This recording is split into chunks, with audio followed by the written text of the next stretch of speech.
হাতের কাছে মোবাইল, ইচ্ছা করলে সারা পৃথিবীর ছবি, সারা পৃথিবীর বিনোদন মানুষ দেখতে পারে। এগুলি রাইখা পকেটের টাকা খরচ কইরা হলে যাইবো, আর ওখানে গিয়ে যদি ফালতু ছবি, কাহিনী নাই, কিছু নাই, অভিনয় নাই, তাহলে মানুষ যাইবো? যাইবো না। আপনি তো মিয়া ভাই আমার মনের কথাটা কয়ে বলাইছেন, বিশ্বাস করেন আপনার লগে কথা কয়ে আমার দিলটা ভরে গেছে গা।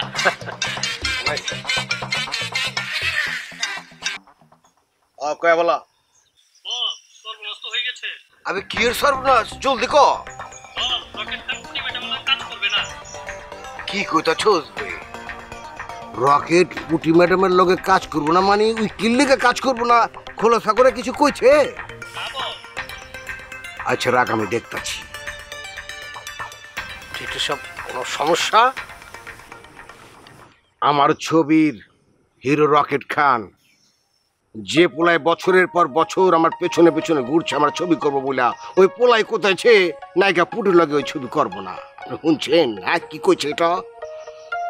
রকেট খান তোরে আমি কোন জায়গা থেকে কোন জায়গায় তুলে লয়েছি তুই একটা বারো আমার কথা ভাবলি না?